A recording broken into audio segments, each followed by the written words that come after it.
el següent serà que exploti. Muda me he quedado.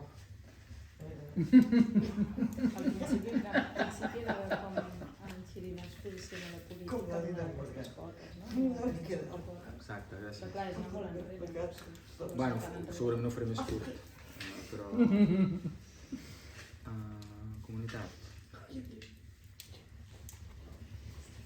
Bé, com que no sabem on ens havíem gravat, això és per la càmera, Els poders polítics. fem un repàs de que comunitat està a mig camí cap amunt, és a dir, a l'esfera interior entre subjecte, en aquest cas psíquica, i món, perquè ja és de l'àmbit social. Val? I és un dels 4 pilars, i aquí veureu que hi ha ecumene, que seria el pilar espiritual o de l'ànima comuna, el pilar de l'ecologia, que és la casa comuna, neta i endreçada, i l'economia, que també ha buscat aquesta estètica terminològica. Oikos, en grec és casa, llar. Doncs oikonomia és el nodriment, el nomos, el nodriment de la llar, la munició de la llar, de la casa, no? Els béns, bon repartiment dels béns de la comunitat, de l'oikos, de la llar. L'ecologia és la casa endreçada i neta, l'oikomene és l'esperit comú, i la comunitat seria l'oikos, l'oikia en si, no? La llar, que és el que jo us deia, en el fet seria la convivència. La convivència més que la... perquè jo considero que les 4 potes són la comunitat o la persona comunitària. No? Llavors, això està en el vessant pràctic perquè és la concreció. Una comunitat és i és viscuda. L'economia són béns concrets. Ànima comuna no és mental, no és abstracta, és també, no? És concreta. I l'ecologia, el mateix, és el cos. No? L'ecologia en el pla individual és la salut. I en l'àmbit col·lectiu és el que en diem ecologia. I en el pla de dalt seria el pla polític també, en la dimensió social, en la volta interior del món, és l'expressió d'això, la síntesi d'això, i per això a sobre de la comunitat hi posa el poder legislatiu. És a dir, la voluntat de la comunitat pren forma legislativa, que seria el poder, però més pròpiament n'hauríem de dir autoritat, perquè ve de baix, el poder és més imposat. A sobre el pilar de l'economia, que fixeu-vos que és fenomènic objectiu, així com la comunitat és fenomènica subjectiva, perquè és la voluntat, és subjecte sobre les coses que li afecten. En el vessant objectiu hi ha l'economia, és a dir que aquest nodriment, i a sobre, en la vessant política, teòrica, hi posa el poder executiu, que és el que du a terme les lleis perquè hi hagi aquesta economia justa, ben repartida. I en l'altra meitat, que seria no la fenomènica sinó la noumènica, tenim també en el vessant objectiu hi ha l'ecologia. I ell a sobre hi posa el poder judicial.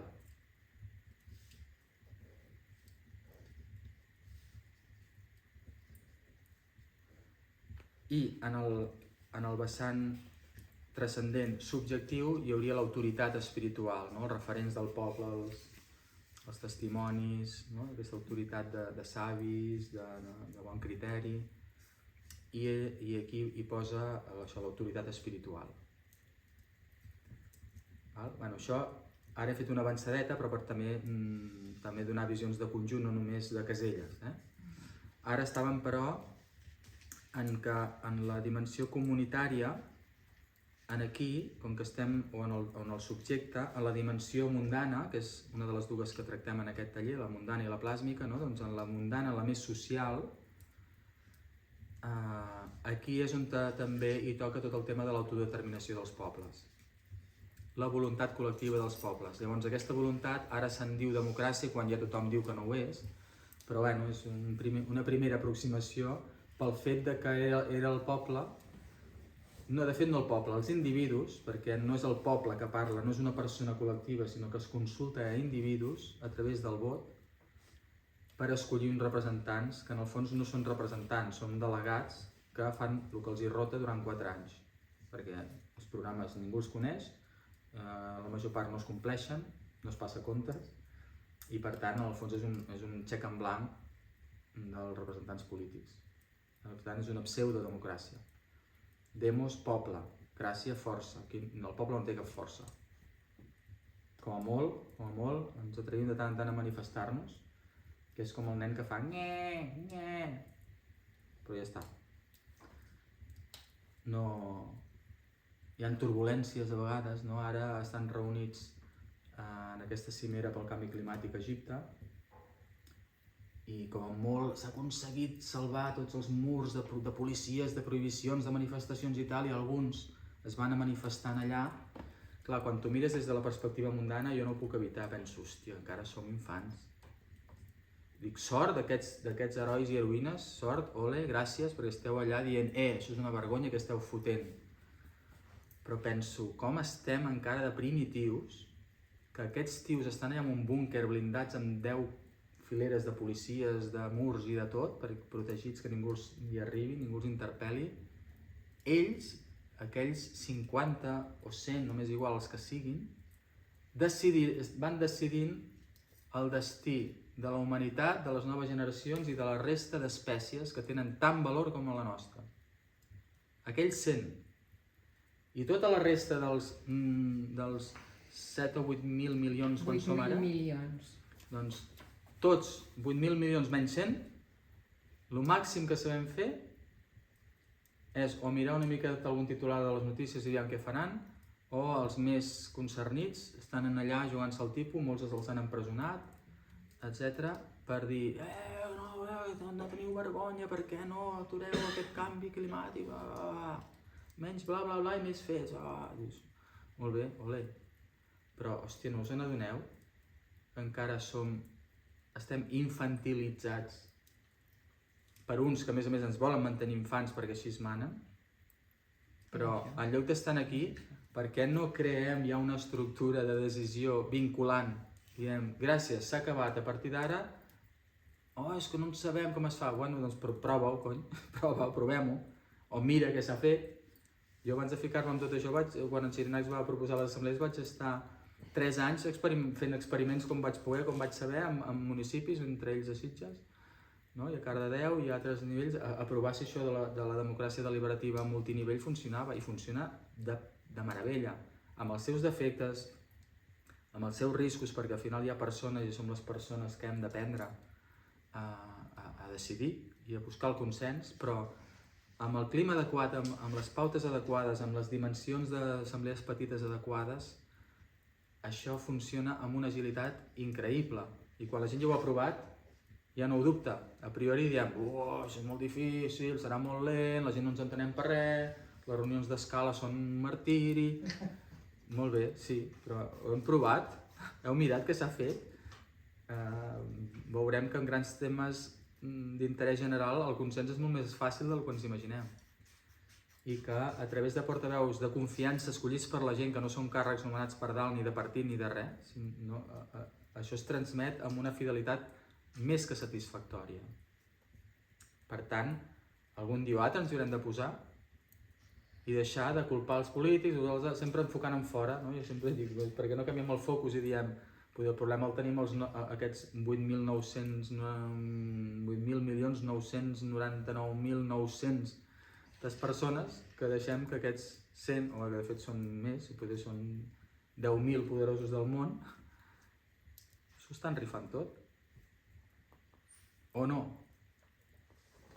Bueno, no ens fustiguem d'allò, però assumim, som infants. Som infants.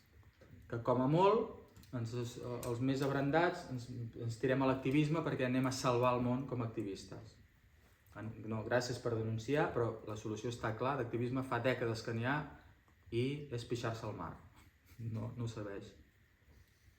Fins que no es faci una presa de la Bastilla nova, si s'ha de tallar algun cap, no seré jo el que digui que no tinc escrúpols, no soc vegà, però hi ha maneres de fer-ho des de la no violència, que no cal, és una presa de la Bastilla recuperant el poder, la democràcia del poble pel poble, amb sistemes deliberatius complementats amb referèndums i complementats amb eleccions, no? Les tres potes d'una democràcia plena. I això és la clau que obre tots els altres panys. Si es vol canviar el model econòmic sense tenir el subjecte de sobirania articulat, no s'està aconseguint. Si es vol canviar el canvi climàtic enganxant-nos amb quadres de museus, denuncia, fa reflexionar a la classe burgesa mentre es fa el cafè amb llet del dematí o mentre es mira l'ordinador escaquejant-se de la feina, i ja està. Però no ho canvia. Fins que no, diguem, es canvia el model energètic, es penalitzen aquestes... Llavors és quan hem de parlar amb els experts que treballen en la matèria, com els que estan en el sector energètic, i ells tenen les solucions. Bueno, escoltem-les i fem-les ja vinculants i anar canviant el model. I així amb cada model, amb l'econòmic, amb el territorial, amb el d'ensenyament, amb el de defensa, amb el de sanitat, amb el de tots els models. Fins que no s'articuli, imagineu-vos la importància d'aquest terme, comunitat, i el seu vessant legislador. Fins que això no estigui activat, aquesta segona volta està apagada, no hi és. La segona volta, la nacional, no hi és. O hi ha petites espurnes, però encara estem lluny, molt lluny de la plenitud, perquè és la segona i la tercera després. És a nivell de tota la humanitat i en comunió amb la resta d'espècies, com sentir-nos un tot amb l'ecologia i amb el cosmos, fins i tot, no? Per tant, és un trajecte llarg que no ens hem ni de desesperar perquè estem lluny, perquè mentre no ens aturem, el procés és un procés de maduració evolutiu. No? Jo sempre dic, si una pera és verda no és imperfecta perquè no sigui madura. Està verda, bueno, i vol un temps madurar. El problema és si es comença a corcar sense madurar, llavors sí que ens hem d'alarmar. Si ens apalanquem i allò, ens podrim i això col·lapsarà. Si no, doncs, bueno, hi haurà un canvi de paradigma, un salt quàntic, cap a la segona volta. Ens acostarem, farem aquest salt de l'individualisme a món, cap a societat humana, ja que actuarà amb la mateixa harmonia que ara està actuant el teu cos en comparació quan eren cèl·lules que s'estaven barallant. Llavors, és que ja ho tenim tan normalitzat que no ens n'adonem, però la meravella del cos dels animals i dels mamífers és que és tan espectacular, és un prodigi. Prodigi és una altra categoria d'aquestes de per aquí. És un prodigi, que ja ni ens n'adonem. Us imagineu com la natura ha creat tot aquest equilibri d'òrgans, de visions, de receptors neuronals, totes aquestes idees que estem dient, de capacitat de fer bellesa, música, art, construcció, tot això, de quan érem unicel·lulars. Vull dir, aquest salt d'aquest consens permanent, imaginem-lo en el pla social.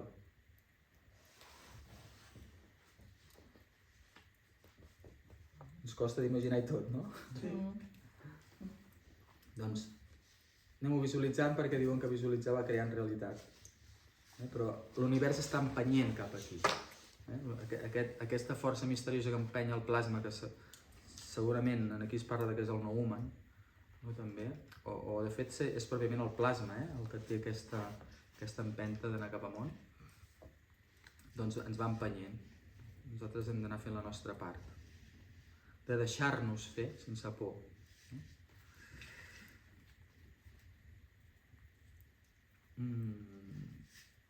Per tant, saltem a metapsíquica, ara anem a completar aquest altre fus que ja passem també a l'altre pilar, un altre dels pilars. Això que explicaves tu, perdona, d'aquesta experiència que vas tenir, deies de Sitges, Les assemblees, l'arbre d'assemblees. Tu vas imaginar com això es podria convertir en més extensiu? És a dir, Després és molt més fàcil, als nivells de dalt és molt més fàcil i ràpid, perquè ja són portaveus de municipi, de comarca, de país, de continent i del món. Per exemple, l'Assemblea Mundial de tots els pobles de la Terra, la que ho corona tot, pot tenir 5 persones, que són col·lectives, que pot ser, per exemple, cada continent, suposant que al nivell... Quants continents hi ha? 5, no? Doncs 5 persones, però darrere d'elles pengen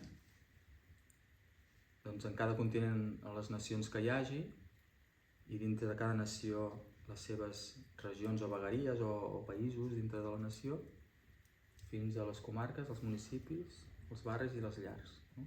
Tota la ramificació. I un cop a les bases ja s'ha decidit, la transmissió a nivell de portaveus és rapidíssima. I quan ja hi ha una certa formació en comunicació no violenta i en diàleg i consens, és que Jo havia calculat que em sembla que, per exemple, a nivell de tota Catalunya, que ho estàvem preparant en un projecte per definir una Constitució catalana amb els nous models per una república, de nou paradigma, fer un procés d'aquests per cada un, havíem escollit 5 o 6 temes, fent un tema cada 5 o 6 mesos perquè no ens estressem. Tot el país podia arribar ja a les conclusions per cada tema a la fase de decisió, perquè la fase més llarga de fet és la fase d'informació. Però després ja quan passes a la presa de decisions, la reunió d'assemblees locals, fins a les municipals, a les comarcals i les de vegueria i país, fins a la nacional, perquè ens estaria bé fer l'àmbit de països catalans, es podria fer en un mes. Només en caps de setmana. Si algú troba que és molt lent decidir el model energètic de la nova Catalunya en un mes, bueno, que ens expliqui quants anys porten lluitant els ecologistes per canviar el model energètic. Només des de les fulles, des de l'individu fins al tronc. Clar, el cas és previ a aquest mes, tota la conscienciació i culturització de cada agent social. Aquí és on hi ha la feinada. No? Clar, però jo per mi seria més parlar de fase informativa, perquè per mi la conscienciació i culturització ve de la pròpia praxis. No tenim opció de formar tothom per després ara començarem, sinó el mateix, fer un primer tema, a cada lloc fas una formació dels voluntaris dinamitzadors de cada lloc per com es dinamitzen les assemblees i com la gent escolta les propostes dels tenis i allà acorden, si cal amb alguns qüestionaris que ajudin a recollir les prioritats, amb què s'està d'acord, amb què una mica, amb què gens, i anar veient. Però la fase informativa és més tècnica, seria una mena de consell temàtic o sectorial d'aquell tema, que són els que preparen una mica de diagnosi de la situació, propostes fins i tot amb diferents accents, d'uns que opinen això, els altres allò, tal, i llavors preparar-ho a nivell divulgatiu de forma adequada, diríem professionals de la comunicació i tot això, no? I per tots els canals públics i privats possibles, a part de les xarxes i webs, però això llavors haurien de ser debats de ràdio, televisió... Clar, és que caldria molta pedagogia, no? Però la pedagogia es faria caminant. La pedagogia és bàsica per crear aquesta cultura nova. Però es fa fent-la, es fa fent camí. Efectivament. No hi ha opció, crec que és utòpic pretendre que fem formació prèvia abans de fer un procés d'aquests. De fet, la millor formació és la praxis. Sí, però a vegades la informació no vol dir que tu te n'assabentis, analitzis i interioritzis allò que tu reps. Per això que una cosa és la informació, o que pot ser la pedagogia, i una altra cosa és crear aquesta cultura. Clar, potser al principi no tothom tindrà tota la informació completa, o mai, però tampoc hem de buscar un perfeccionisme des del zero, d'on partim ara, a un 100. Llavors, més o menys sempre ha passat, que hi haurà un gruix de gent més formada, més informada, uns altres que han sentit una mica mig, i altres que sentiran campanes i diran hòstia, fas això, jo hi vaig, i en allà mateix es passarà un resum més sintètic, o escoltant en els altres acabaran de posicionar. I jo crec que és més interessant el procés en si que el rigor del resultat. Perquè per imperfecte que sigui, les conclusions seran en pro d'un model energètic sostenible, per exemple, si el primer tema és el model energètic. Sí, aquest model, ja. Llavors, mica en mica també és un procés, com es diu això, de millora contínua. De millora contínua, d'aprenentatge continu. No? I en el segon tema hi ha, i al final potser com encara estarà verda la part deliberativa, doncs, mentre sigui imperfecta, doncs culminar-ho amb un referèndum múltiple de continguts, no de sí o no, sinó que llavors tota la gent que no hi ha participat encara també els obligarà una última reflexió a respondre preguntes de models concrets d'energia, d'economia, de moneda, del tema que sigui, no? Però és encetar, obrir una nova dimensió, una nova finestra d'un empoderament real, perquè per mi la paraula empoderament, quan es parla de tot això, jo només la concebo així. Tot l'altre no sé què volen dir quan diuen empoderament. Si no és que la gent ja prenem les regnes i decidim, i codecidim, per mi això és l'empoderament. Que això llavors ha d'haver-hi també una certa seguretat, autoestima, tot això, per descomptat. Però a vegades el propi fer això ho propulsa més que 2 anys de teràpies. No sé com dir-ho. No? Tot ajuda, i tot fa falta, no hem d'excloure res. Però al final la partida juga en l'espai de sobirania, d'aspirar a decidir. I estar preparats perquè al principi hi haurà resistències del poder i per tant s'haurà d'aplicar tot el tema de l'acció no violenta, d'aturar el país, de bloquejar els punts que, no sé, els estrategues que diguin on hem d'anar i quant temps s'ha de sostenir. I llavors ja farem caure la Bastilla, el poder, ja caurà. I tot això altre ja tindrà camp lliure per anar florint i anar millorant i anar madurant. Però el canvi de paradigma jo el veig per aquí. Tot l'altre és incertesa, o això està molt fotut, o aviam, si votant aquest, votant l'altre. El veig clar i el veig correcte, vull dir, em sembla molt bé. I estic d'acord amb el que tu dius, la fase important és aquesta fase d'informació i pedagogia. Trobo que aquí és la... Per mi, la fase més important és la trobada quan la gent es llarga, posarà a codecidir. Clar, però per això jo crec que és bàsic que cada individu es reconegui com a agent social, no? Perquè tots ho som, però la gran majoria no en som conscients de que tenim aquesta capacitat de decisió i de poder d'autosobirania, diguéssim. Perquè això ho descobreixes quan ho exerceixes. Clar. Jo això ho he vist a les vegades que ho hem fet en municipis o algunes les hem fet a nivell de comarca, amb petits portaveus de diferents pobles que participaven, que és quan la gent està allà acostumats a que com molt vas allà a una xerrada dels tenis que et diuen al final hi ha 4 preguntes però ja està tot dat i beneït, o que et diuen va, aquesta és la informació de tals, evidentment abans l'havíem difós tant com es podia, el que surti d'aquí, tot el que sigui per acord, hi ha el compromís polític que es durà a terme. Hòstia, vale. Ara resulta que això que direm no és una opinió, sinó que es farà? Sí, però si us poseu d'acord. I que llavors sí que sigui tècnicament viable, clar. No? Ostres, si això ja et situa en un altre lloc. Ja passa això que dius tu, hòstia, ara sóc un agent social o una persona empoderada, o jo ara sóc sobirania d'aquí. Jo decidiré. Clar, però en aquest moment és quan és molt important que hi hagin a l'abast, no? Les eines de la comunicació no violenta per arribar a aquest consens i perquè això tingui èxit. No? Perquè si es converteix en una olla de grills ja tornem a estar en la mateixa dinàmica, això no funciona, no sé què, o sigui és... Per això hi ha una formació prèvia dels conductors d'això, que tinguin un ABC de quines són les normes de joc en les assemblees. Això és bàsic.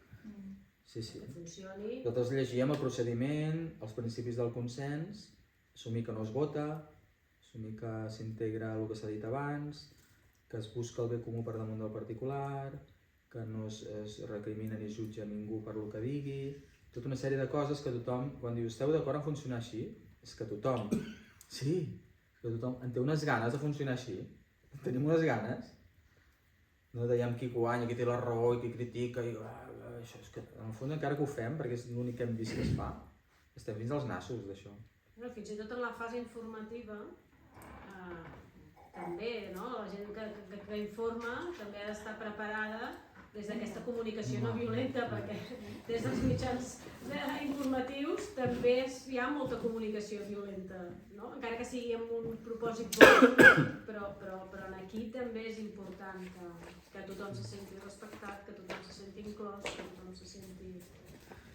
Tot això ho hem de vigilar, però el tema és que això es comenci a caminar. Llavors és quan es pot anar vigilant tot això, però és que estem parats.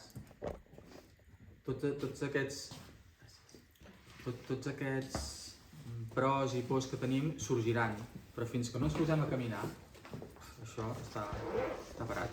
Clar, i deixant una mica aquesta idea de que tots hi han de participar, no? Com d'assumir que hi haurà una part de l'educació que no podrà o no voldrà o que li portarà més temps, no? Perquè ara em venia al cap un dia que fa molts anys, jo era adolescent i va venir una amiga del meu pare que era política i jo li vaig dir, però per què no feu més promoció del reciclatge, per exemple, no? Per què no arriba a tothom?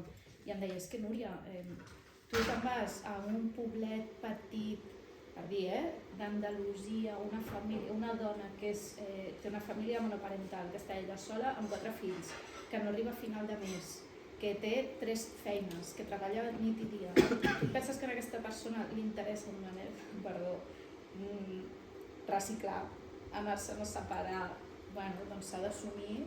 Ja, però això és menysprear que una persona, perquè estigui en un estrat social...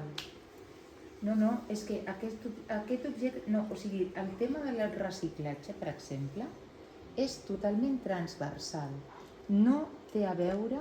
O sigui, si partim de que el polític pensa de que un poble d'Andalusia perdut, una senyora que no té recursos, no pensarà en això, vull dir, ja partim d'un error, perquè és un tema totalment transversal.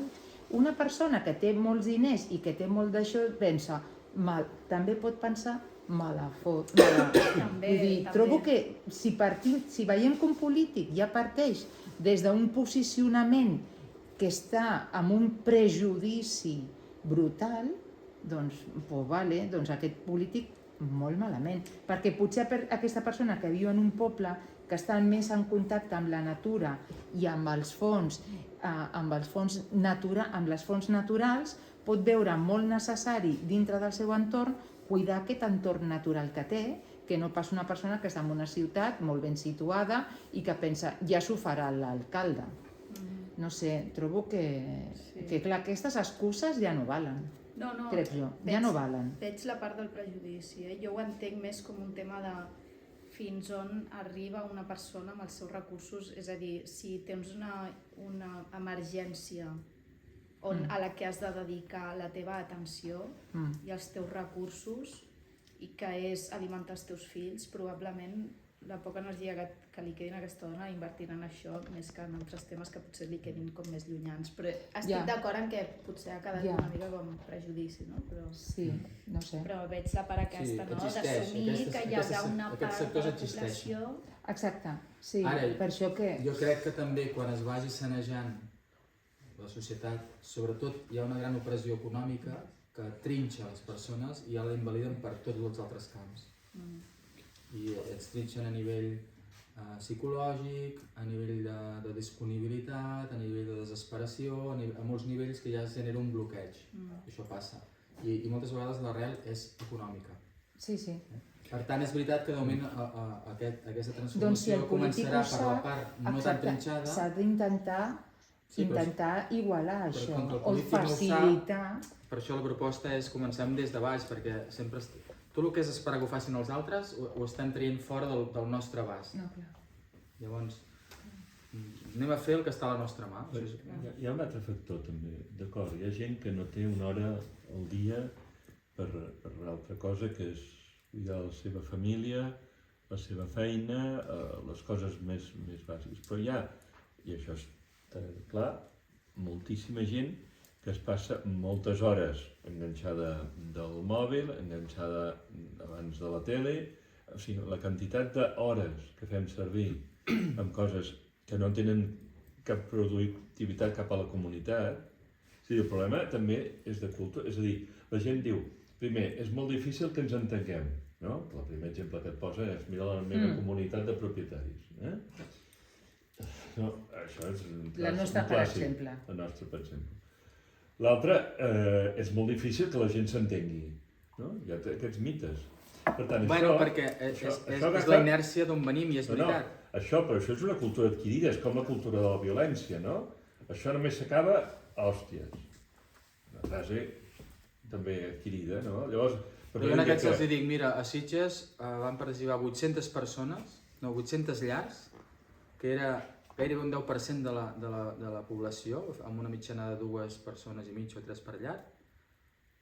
Vam consensuar més del 90% de les propostes del pla urbanístic, d'un pla de mobilitat, d'un pla d'excel·lència turística, i es va fer un programa unitari del poble per les eleccions municipals que es van a presentar a cada partit.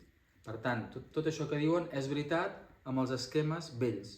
Però quan tu crees uns espais nous, amb un nou missatge, amb una nova predisposició mental per al diàleg i el consens, que és una praxis que al principi costa més i va més lenta, però que després es va integrant i funciona, i cada cop és més fàcil i més àgil perquè ja has d'explicar menys, tot això es comença a revertir. I dius, 90% de consens? Sí, 90%. I com es va materialitzar al final? La vostra proposta va arribar... Bueno, vols dir on es presentava a l'Ajuntament i la major part de propostes van integrar perquè hi havia nosaltres vam demanar un compromís polític de que allò que es consensués s'assumís. Perquè si no la gent diu els polítics faran el que voldran, hi ha tot un pes negatiu fonamentat de com funciona. Però bueno, jo continuaria perquè sí que és un tema apassionant i clau. Jo només volia donar una mica d'imatge real de que quan estem parlant del Globalium no són només conceptes filosòfics, sinó que volen tocar realitat. I aquesta segona volta de la dimensió món, que és la social, té tota aquesta transcendència que passa per als canvis de models de democràcia, d'economia, l'alliberament dels pobles, l'autodeterminació dels pobles, la no jerarquització entre pobles i cultures, ni entre espècies, etc. És a dir, i com es materialitza tot això. I en la part de comunitat passaria per aquests espais de sobirania, que no és ciència-ficció, que és perfectament funcional. Lluís, t'he tallat, no sé si et faltava una part de l'argument o l'essència era això? No, bàsicament era el fet de posar l'èmfasi en que aquests exemples, aquest exemple que tu expliques, és un exemple que justament no està difós. Jo recordo, no sé, l'experiència que recordo precisament de no votar i d'arribar a consens a les assemblees del 15M a Terrassa, no?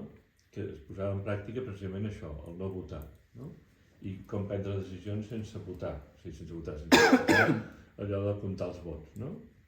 I era també molt interessant, això es feia al carrer, i es buscava que hi hagués consens, un sistema bastant maco d'arribar a acords, no? Però què passa?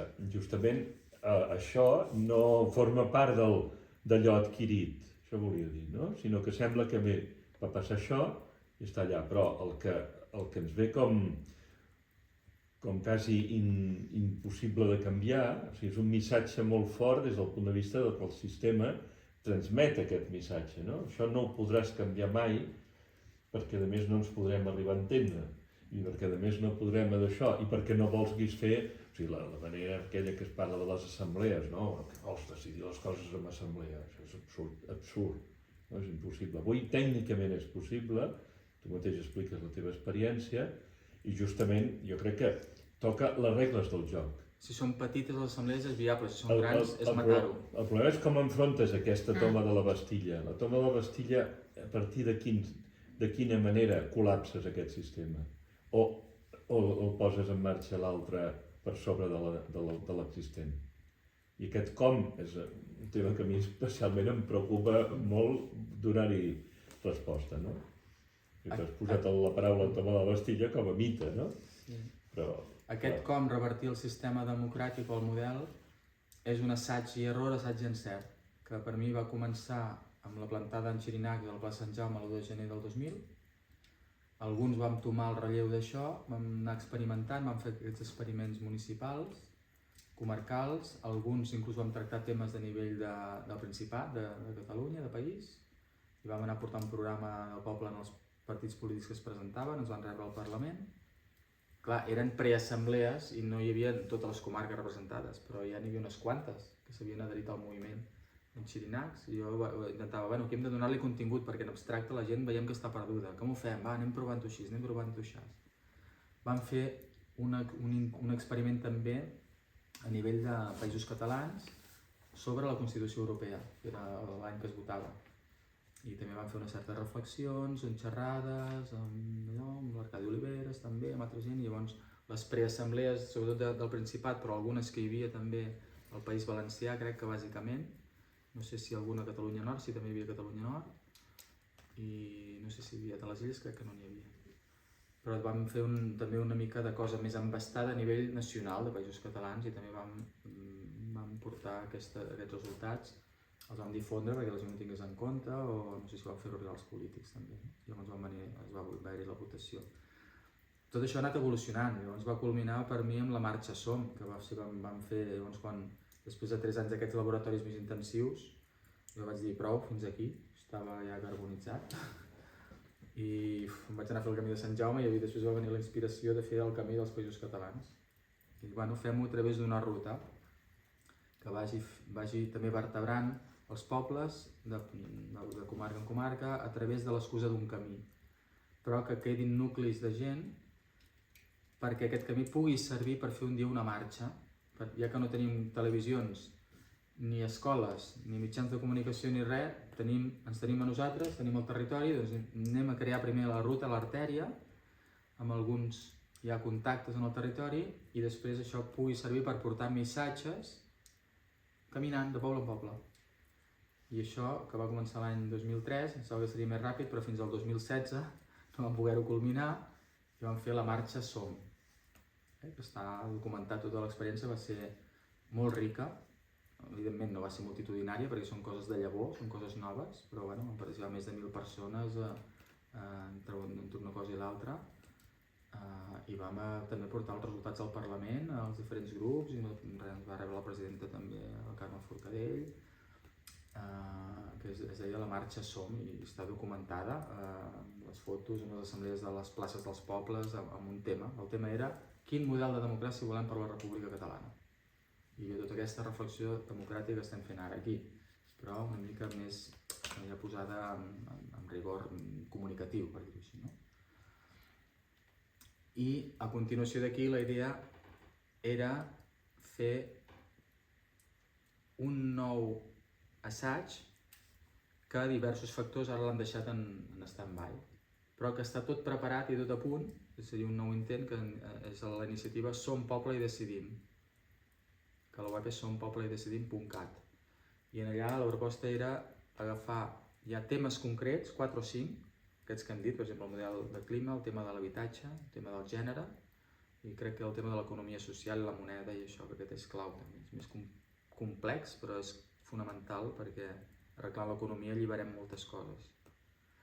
Llavors era començar per un tema cada mig any i implicar-hi els moviments socials que tracten aquell tema. Si ho aconseguíem, llavors creàvem grups de voluntaris a cada poble que vulguin organitzar les jornades participatives. I llavors els portaveus ja començar a teixir aquesta estructura neuronal de portaveus d'arbre a nivell de Catalunya, de moment.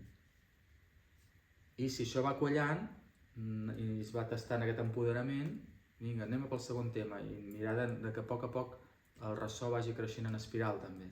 Llavors, si això a poc o molt anés implicant els moviments pel canvi climàtic, després del tema de les plataformes per l'habitatge, etc., després dels moviments feministes i de gènere i tal, per cada tema seria veure si juguen, perquè a vegades hi ha moviments que estan molt enquistats en el seu camp d'acció i dius, voleu ja extendre això i la sobirania, accedir a la clau de la sobirania permanent i passar de la cultura de la protesta i de la resistència a la cultura de decidir directament, hi ha gent que es bloqueja, Entre una mena de pànic o de, no sé, o de sortir del feu de l'activisme també és un marc molt còmode, per dir-ho així, no? I molt ja conegut. Això altre, no sé per què, hi ha mecanismes que també no tothom o no els veuen encara, o és un model nou que si no es veu o no s'hi creu, o això és molt difícil, no sé què, i dius, bueno, però el teu porta a algun lloc, perquè no ho provem ja, no? Estem preparats o no per conquerir aquesta Bastilla democràtica? Bueno, això és una estratègia, quan dius el com, jo és com l'he anat vestint i provant i assajant i he arribat a la conclusió que és anar provant de posar-la en joc i si el foc pren ja es anirà fent gran. No hi veig altra manera, perquè això des de la política no s'impulsarà. No s'ha fet fins ara i no hi ha cap intenció de fer-ho. Si no es va fent des de baix.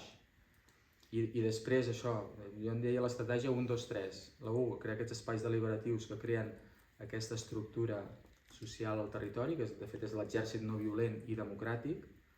2, com que deliberativament en el món no hi ha experiències que hagin superat el 2%, excepte potser alguna de molt petita, o per exemple el cas de Sitges, sí, vam arribar al 8 o al 10, i a Cardedeu al 4 o al 5%. Però bueno, un 2 o un 3% ja és molt deliberativament. En tota Catalunya són més de 100.000 persones o 200.000.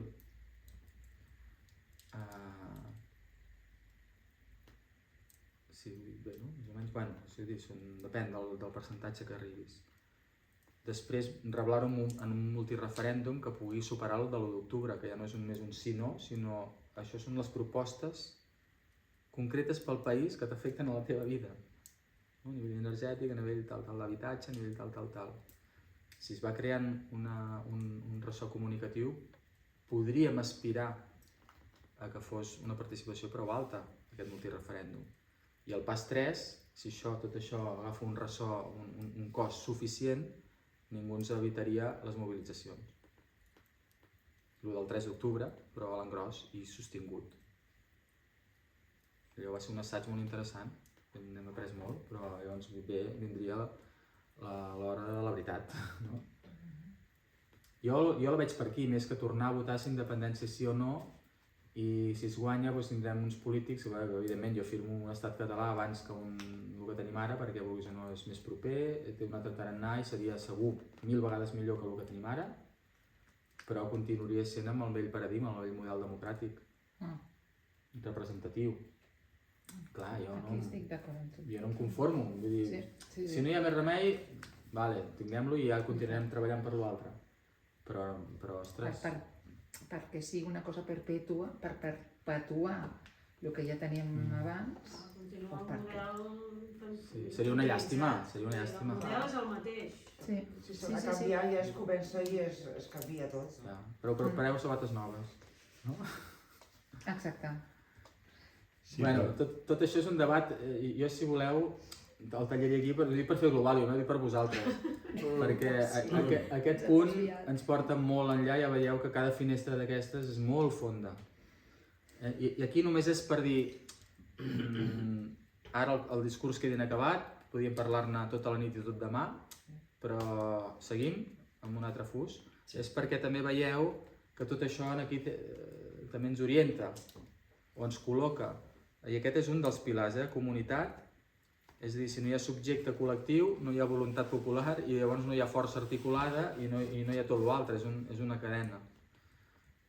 Però ara ja passàvem a la banda del subjecte cap al seu vessant transcendent, és a dir, quan continuem el trajecte ja que seria, si això era el deixar anar per ser subjectes lliures, emancipats a nivell individual i també com a poble, i creant aquestes democràcies participatives, perquè si no, no hi ha subjecte col·lectiu real que es pugui manifestar en el seu espai d'assemblea de proximitat, a part dels sistemes de votacions.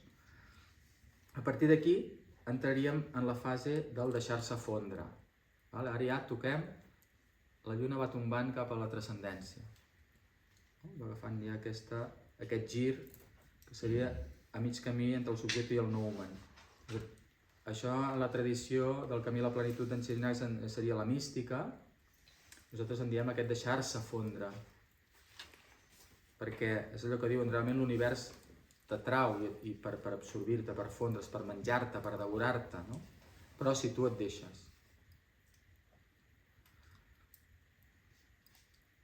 No sé si era en Xaló, l'Agustí Xaló, que deia Déu no existeix però insisteix. No existeix a fora, sinó que existeix a dintre i empeny i insisteix també perquè et deixis prendre.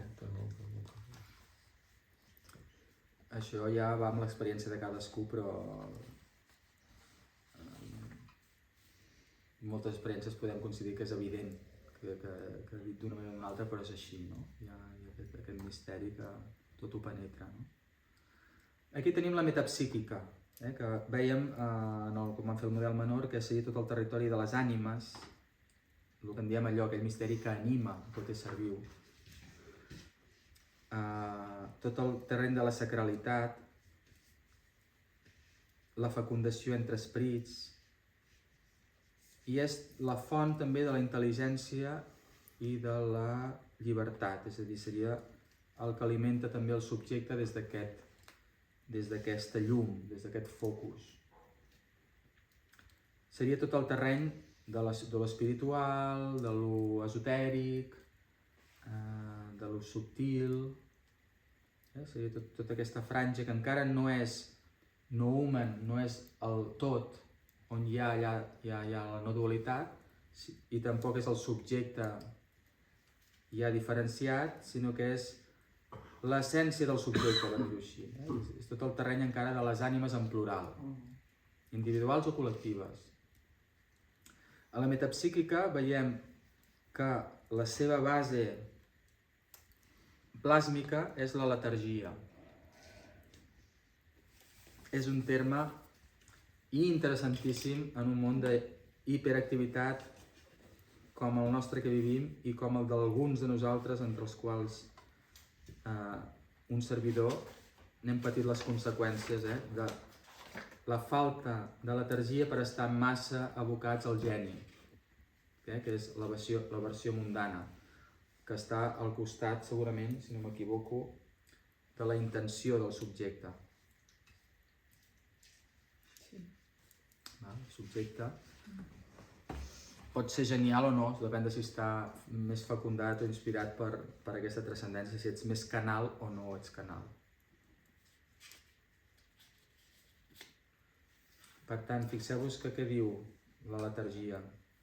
Repòs rumiant de l'esperit.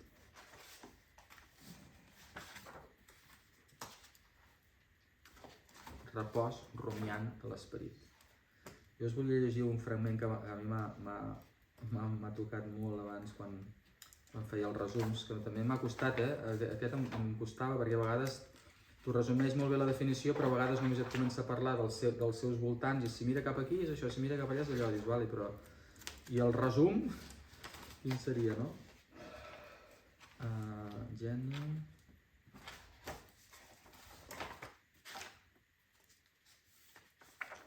Letargia.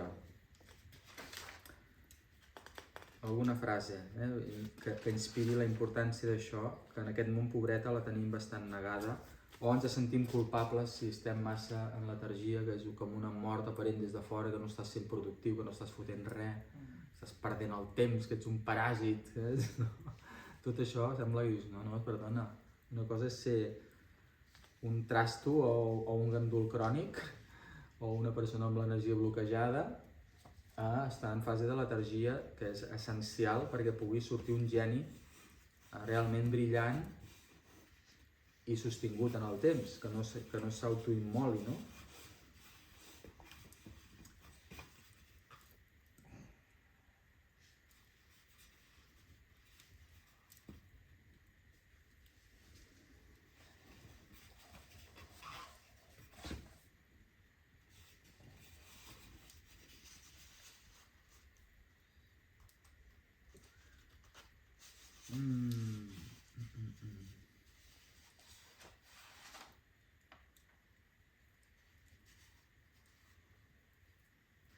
L'esperit, metapsíquica, genial, geni, que es replega en la letargia, perd de moment fecunditat mundana immediata, però a través del plasma irradia vibracions amb estructures i funcions de camps morfogenètics.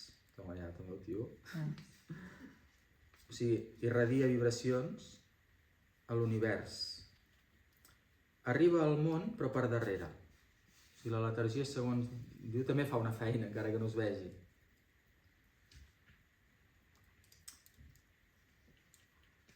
Hem vist, si geni és l'esperit excitat, creatiu, mundà, és a dir, desplegat i actuant cap amunt, no? Desplegant els seus dons, habilitats, creant, tot això. I l'esperit letàrgic, que és plàsmic, és el repòs del geni, l'estat de latència de la inspiració. Allà on es cou en silenci l'obra genial. És bonic, eh? Sí.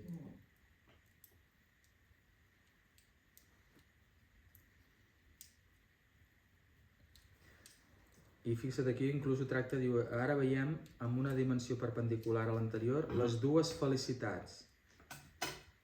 L'expressada i fenomènica, seria el trànsit, és a dir, de fet, felicitat, això també et dona el joc que tu mires la paraula felicitat que està al subjecte, i si mires cap a una banda, cap al fenomen, hi ha el trànsit. Per tant, la felicitat mundana seria el trànsit.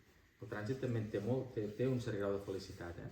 Quan estem en trànsit, no és la felicitat pura, però hi ha la felicitat fenomènica, que seria el trànsit, que és expressada, i la felicitat amagada, retinguda, noumènica, que és la letargia. Està propet. La felicitat interior, la son dels justos, i l'altra la felicitat exterioritzada. La majoria de la gent en una societat massificada no té interioritat. És una mena de tub buit que escup per un extrem tot allò que l'entra per l'altre. Quan s'és feliç, se sent irresistiblement un impuls que mou explicar-ho a correcuita als parents, veïns o amics. En diem fer-los participar de la nostra felicitat. Cal desvelar l'alt grau d'egoisme que hi ha amagat en aquest pretès altruisme. Augmentem la nostra felicitat quan l'expliquem.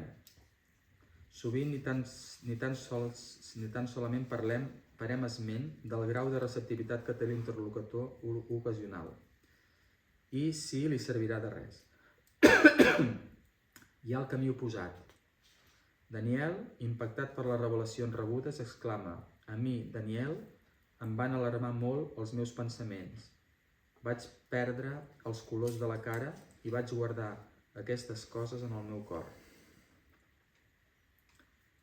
Aquí fa cites evangèliques, eh? Diu, a propòsit del naixement de Joan el Baptista, diu l'Evangeli de Lluc, la gent parlava d'aquestes coses per tota la muntanya de Judea i tothom qui ho sentia ho guardava en el seu cor.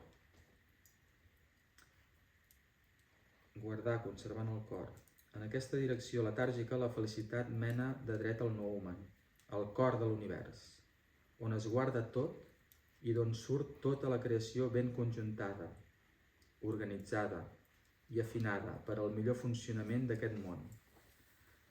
La felicitat guardada, conservada, memoritzada ens acompanya en tot moment.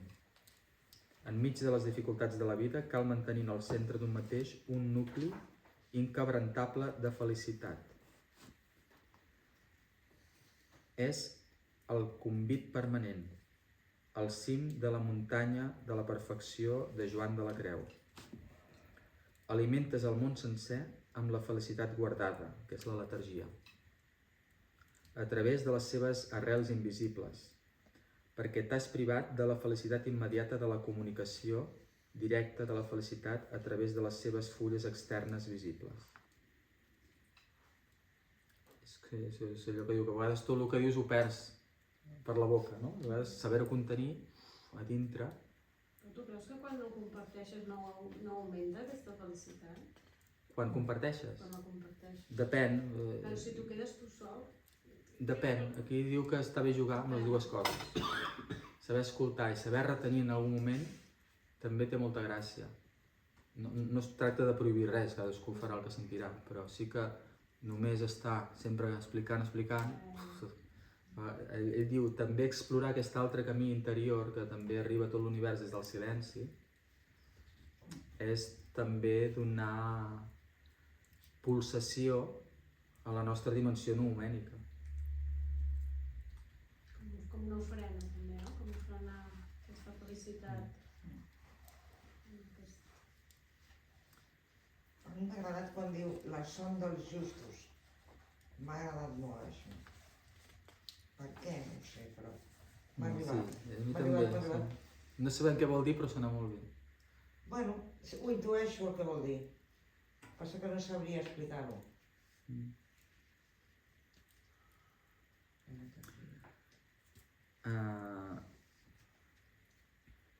Hi ha persona interactiva que no sap reposar, abandonar-se a la son del somni profund o a la fabulació lliure del somni superficial, estats molt propis dels processos de dormir-se i de desvetllar-se respectivament, però que també es poden exercir bo i despert, en estat de vigília. Qui no estima la letargia, a la llarga patirà insomni. Qui vol estar sempre despert i vigilant en la vida acabarà castigat a no poder dormir ni que en vulgui. Val la pena meditar en el Salm 127. Jo aquest el buscaré. A Samel ja. A Samel també, sí. El podem meditar junts i en silenci. La letargia està envoltada de categories de fecunditat espontània i graciosa. Sovint trobem joves parelles que retarden tenir fills, que temen robar temps a la professió pròpia o a l'acció social per dedicar-se a educar els fills. Els sembla una pèrdua de temps que impedeix tant la pròpia realització com l'acció per a la renovació de la societat. L'orgasme, còpula, embriagador i l'orgó, concepció, fecund, es produeixen en el llit de la letargia, que també produeix l'augment de persones o subjectes individuals, els fills, i el reforçament subjectiu de la comunitat de llar, persona col·lectiva de més nivell que cadascuna de les persones individuals que la componen. La comunitat de llar, com qualsevol altra comunitat, de cèl·lules o de nacions, ha de menester un temps letàrgic per fer-se, abans d'obrir-se a l'acció exterior. El Kama Sutra de l'hinduisme pertany a una cultura del llit de la letargia, de la que estem tan mancats a Occident. Les comunitats hippies dels anys 60 en foren un experiment a nivell col·lectiu. Bé, diu més cosetes, però penso que és molt suggerent, aquesta categoria. Molt. Bé, sabeu que deia el poeta Foix, no? És quan dormo que hi veig clar. Sí. Sí. És del Foix, aquesta? L'he llegit moltes vegades, aquesta frase. No sé, per molts llocs. Sí. Això és Vicenç Foix.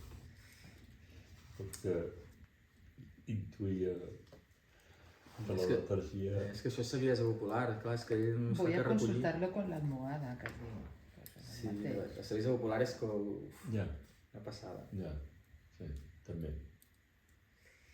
Bé, i a sobre abans hem enganxat letargia, i a sobre hi podeu enganxar geni, que seria la metapsíquica mundana, és a dir, quan aquesta ànima del subjecte o dels subjectes es projecta cap amunt, si realment ben impulsada ha passat per aquest llit de la letargia fertilitzadora, hi ha un moment que no ho decideixes tu, ho decideix aquesta dimensió noumènica, bum, t'empeny cap enfora i llavors surt el geni. Perquè si ve de la letargia serà lluminós, serà geni, serà genial. Vol dir que estarà en línia d'univers, que diu ell, no? Estarà en una línia d'univers, d'inspiració, o ara es diuen sincronicitats. No? Per això el geni és l'esperit despert, posseït, fecund, creador. Això em remet a... Potser és una xorrada, Jo soc molt aficionada a les pel·lícules i llibres de misteri. I l'Agatha Christie explica, escrivia del Poirot que ell, quan tenia un problema o havia de resoldre un cas molt difícil, què feia?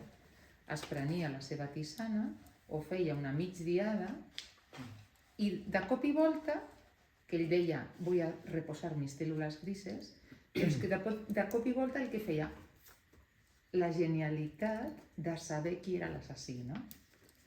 Es quallava tot allà dins, havia de És un callar. resum que dius, doncs efectivament és això, no?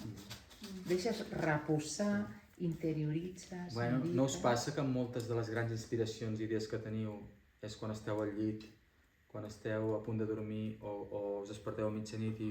Sí. Bueno, És fent que- alguna que no té res a veure, escombrant o fent... Exacte. caminant, fent la cosa més de... Pam! Llavors de cop i volta és com... Sí, però és veritat que Quan recentment desconnectes la ment, els creatius es veu que ho apliquen, no? Ho he sentit diverses vegades. Que apliquen saber que en aquest estat intermig entre estar despert i la fase REM hi ha un estat extremadament creatiu. I hi ha gent que practica entrar, sortir contínuament d'això per... És curiós. Que això ja és buscar el màxim rendiment en aquest estat provocant-lo. Provocant-lo, Sí, no, però això també és un altre signe d'aquesta productivitat, però demostra que és cert, que aquest espai és... Sí, jo no sé com ho podria fer, no? Perquè jo quedaria roque, seguro. Seria terrible. A mi em passa jo, moltíssim això, però podria- per què passa? Perquè no fas això de mirar estones al foc o d'anar a passejar sense allò. Jo a vegades, com ara estic intentant d'anar a passejar de tant en tant alguna estona, els dies que trobo el moment, i a vegades dic, deixo el mòbil, perquè és que si no sempre acabes mirant el mòbil. Jo què sé, l'altre dia que ho estava fent ja estava fent fosc i res, portava 5 minuts i ja em comencen a venir inspiracions, dic, merda, ara no porto el mòbil per gravar-les. Em passa, quan vaig a caminar, és com van baixant coses És que, i clar. les he de gravar. Sí. L'esperit, el noument que ens connecta per darrere amb la nostra ànimeta, no? Diuen que l'ànima és el nostre receptacle de l'esperit universal, doncs diu, és que em deixa tan poques escletxes que quan en trobo alguna, pum, no? Ho deu A mi em gustar. passava quan anava en el tren, el del tren, saps? Aquests moviments així com un mantra. Al final em venia la cosa, i havia d'agafar paper i llapis, i sí, connectava amb aquesta vessant creativa, i sí que... I jo crec que fins I i tot escrivia... fisiològicament, si el cervell està pendent, jo què sé, que estàs tallant un tomàquet o estàs caminant i per tant has d'estar mirant on poses el peu a la muntanya, el cervell evidentment es posa a estar pendent d'allà on trepitges, perquè no pots trepitjar en fals. I això ho vaig llegir després de fer-ho de la vida bona. Per tant, t'està netejant de tota aquesta mena de run-run que portem constantment d'altres coses. Per què? Perquè li estàs canviant com la xarxa, no? I llavors et venen justament aquestes... Emergeixen el coses... que hi ha, però que no som capaços de veure perquè tenim tant soroll. Ara, Tant sí, soroll, no? És tan... I la frase aquesta del Foix, que és quan dormo que veig clar, jo l'entenc en aquest sentit, és quan paro la ment que puc veure clar. O sigui, intentem veure clars fent servir molt la ment.